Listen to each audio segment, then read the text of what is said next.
Our next speaker is Teemu Kinos, the co-founder from Get Jenny. He'll be talking today, Jenny, enabling people to concentrate on meaningful conversations. Let's give him a round of applause. Teemu. Hey, I'm Teemu Kinos. We're a Finnish company. This is a funny story how Jenny kind of started from. Everybody's always asking where the name is coming from. And I don't know why, but Finns usually suggest that is like a name of my ex-girlfriends. And I'm always interested of how people kind of think that it would be a good idea to name a company that has your ex-girlfriend's name. But Jenny was actually our second company with the same team. In 2015, we had a lifestyle application, and the chatbot hype was all around. And we started building a chatbot on top of the lifestyle application with the people that we had on our team, and then things started happening pretty fast. And the investors were more or less saying to us that, hey, you should focus and concentrate fully on building the technology for communications and start selling this in B2B way. So it's just kind of a story how luck and opportunities comes with. And then we started focusing on Jenny. We've been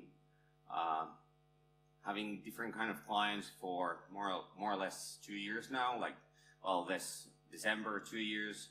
We were part of Nordea Accelerator, and then this spring we were part of Techstars. Techstars is a global accelerator. I don't know how many of you guys know them, but it's at least there's one who knows them. So everybody always talks about Y Combinator in startup scene. I'm still, even though I'm an alumni of Techstars, I can say that Y Combinator is probably the top one, but top 2 and 3 are, in no particular order, Techstars and 500 startups. So this is how kind of a backstory of Jenny and how we got started. So our basic motto from our scientists is that when there's a gold rush, such as chatbots, we want to sell shovels, not do actual chatbots. So we build the technology and the platform where people can build their own chatbots with. And this is where the name Jenny, of course, comes from. So, spinning Jenny.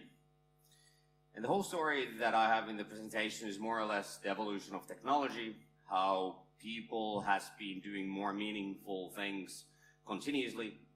And spinning Jenny is where Jenny name comes from. It's not an ex-girlfriend's name, like I mentioned in the beginning.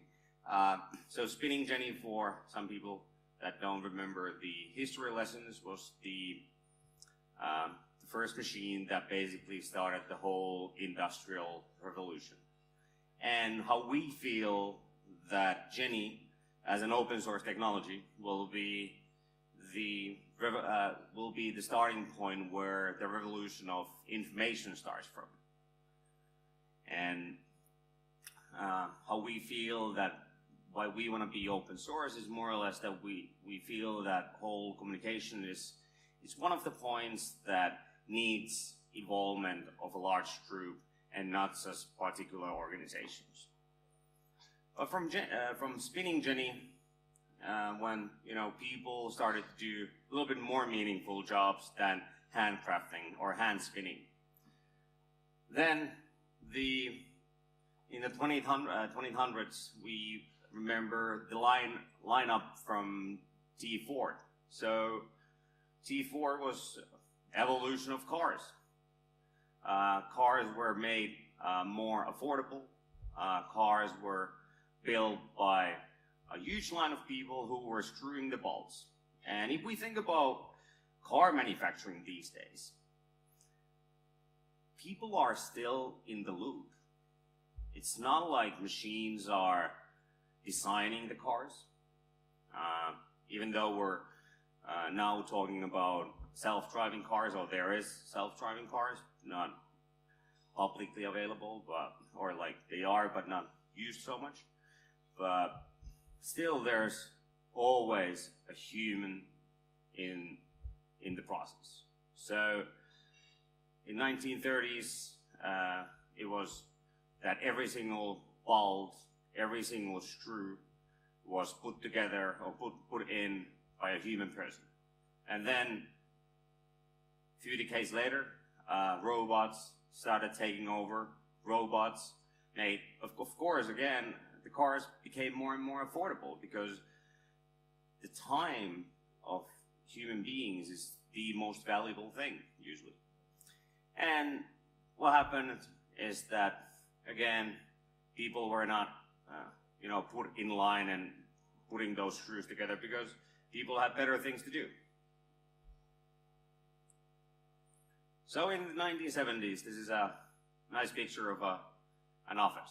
So there's a theory, or like an idea, that every single person in the 90s, 70s office was one cell in a huge Excel sheet.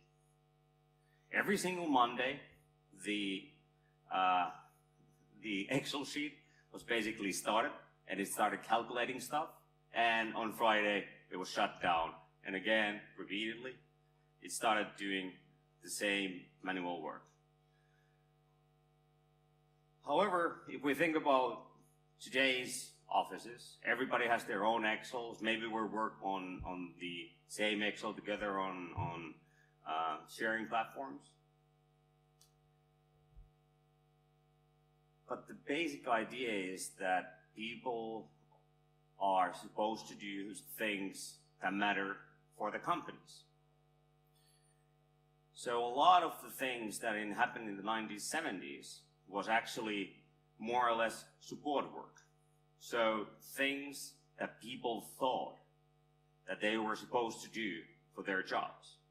This is actually very, very interesting and very, very, in my mind, a thing that should be asked by everyone on every single day.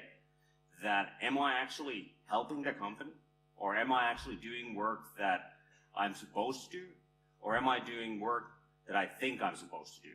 And there's a wide difference. I do that all the time. I don't like to fill my ticket applications. I do them on the last day that I need to file them in. But still, people should be concentrating again more and more meaningful things that they are supposed to do. So now we come to 21st century, and this is what the next evolution will be from companies.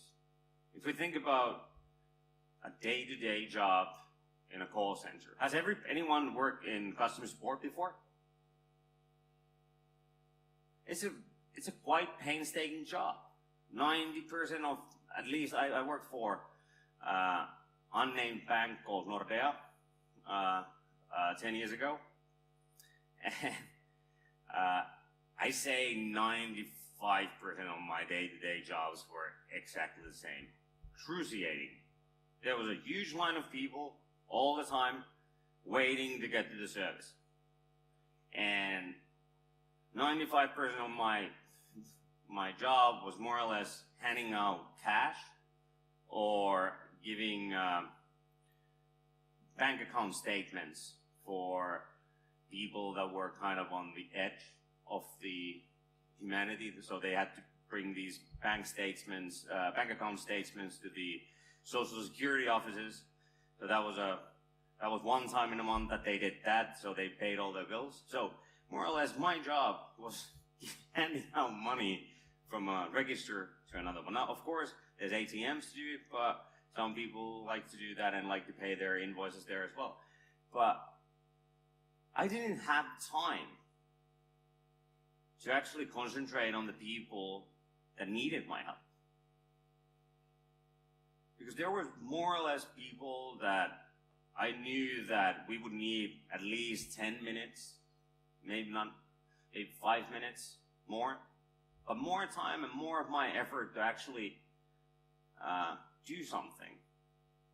But I was not able to, because there was more or less all the time someone knocking my door. There was a huge line catering, and it's kind of stressful. There was at least 3-4 people that work in customer support. You know that it's a painful job. Every day. Same things. The only thing that kept me alive was a competition that I could sell. Like, we were selling different kind of instruments from the bank, and we got points rewarded for 10 weeks. And that was the main thing that I have an object for that summer. But now we come to different kind of tools that are helping us right now to alleviate the pain of day-to-day operations or routine tasks with help of machine learning or artificial intelligence. So this is actually, this particular picture is to showcase that you have, like, no one knows what's out there. Like, most of the people don't know what's going on. There's so many different companies working in different kind of fields. You actually don't know who you're going to be buying. And only from this huge list of companies, this is a kind of a tip of the iceberg, not even that. There's only one particular segment that is open sourced. So every single one of these companies are trying to build a silo with their technology. And a silo for managing our work or managing our day-to-day work. We do communications, but there's a lot of statistical approaches, natural language processing tools, etc. But when we think about building these silos, when in the last speech we were talking about openness, and how I feel that it's kind of a frightening thing that these huge corporations, there's frameworks from Google, Microsoft, all these big 4 companies, big 5 companies from US, is that they do have some open source, but most of the technology that they actually are supplying is closed source for communication purposes. And how we feel that it's kind of frightening, isn't it? That one of these companies might own our communication. Think about it. That these people or these companies might actually own how we communicate with machines, with their closed source technologies.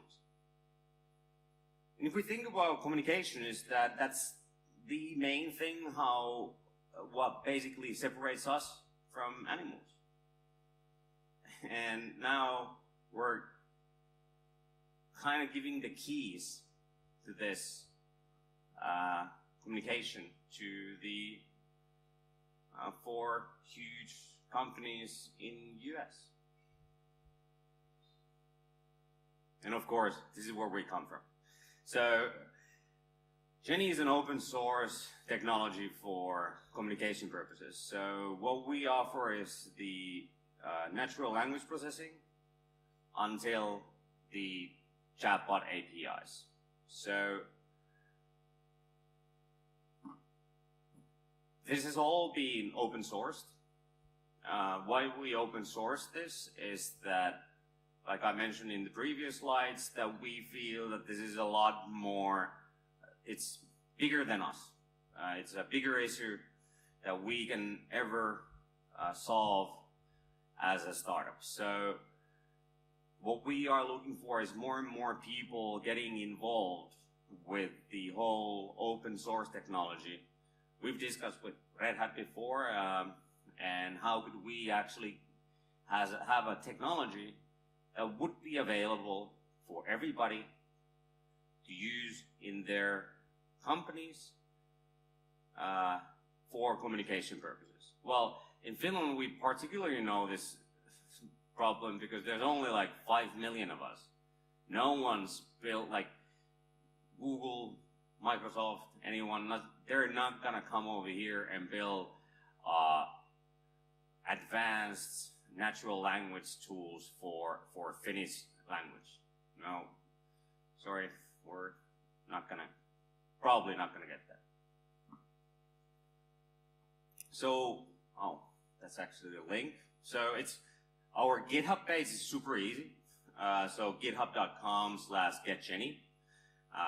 You will find the resources from there. Please go there, and if you've been working with open source technologies, get on the chat. Our trains are there, not in the technology, but our technologies built by 2 Italians, Mario Lemi and Angelo Leto. Mario is a nuclear scientist from CERN, and Angelo is a dropout PhD student. So they will be collaborating with you. If you have any kind of feedback, if you want to have some ideas, please get in touch. Basically, what we are supplying right now is openness, that everybody would have the technology to build these conversational tools by yourself. There is some tools, there's models here and there, but there's nothing that comes with a box that you kind of start and continue building your chatbots with. Well, what we're aiming here is that we don't want to do Finnish. We don't want to do English like most of our competitors with the closed source things. Is that we already support more than 50 languages. It's very easy to create a new language model. If you have a language model in your back pocket, please, you can get it there.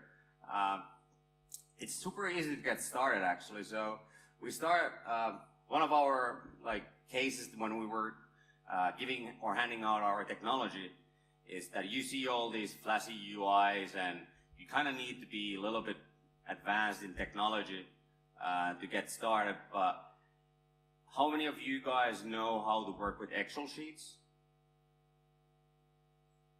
Perfect. So start from Excel dialog, and you can actually add that to our technology and use as a baseline for the chatbot. All the instructions are actually available in the GitHub as well. I don't know how many Scala developers are here. Anyone? Great. There's always one. So it's written in Scala, and we would like to build a community around it as well. So some of the companies that are currently using our technology from Finland is some of the enterprise clients that we've been working this year. A lot of the companies are, investors and companies are always asking about open source, that are companies afraid of using open source technologies? Well, I think there has been a quite dramatic change, especially for us, because we are a small startup. So one of the international clients, when we told them that we are actually an open source company, and they're like, oh, well, that's perfect for us, because you can mitigate risks, because buying from a startup is a risk, because we might not be alive tomorrow, but open source technology will always stay there in the GitHub. And then, of course, for us, from the business perspective, why we chose open source is create transparency. So creating transparency in a way that usually in enterprise clients, they have their IT or technical people that are working over there. We actually tempt them to test our technology before they buy us. So if they can get somewhere with the technology that they find from GitHub, call us, we'll make it even better. So I think like a few things that I would like to kind of summarize is that with the technology and with the open source technologies that are available, we're able to bring more meaning to our lives. One of the points, the second point that I've spoken before as well is that I don't know if there's anyone here that is particularly scared of technology, but AI, machine learning, all these hype words or buzzwords has been quite terrifying for a lot of people. But technology is here to enhance our lives.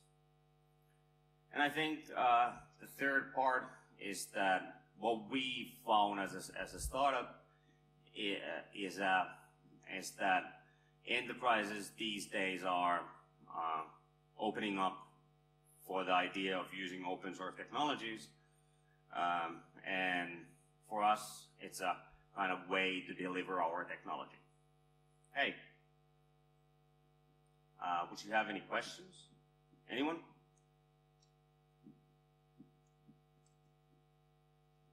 There's nothing on the M wall that I can see. Does anybody in the room have a question? No. So you were quite comprehensive in your speech. Yeah, probably more or less. Hey, thank you for the opportunity to come over here and have a good Mindtrek. A round of applause for Teemu Kinos. Thank you.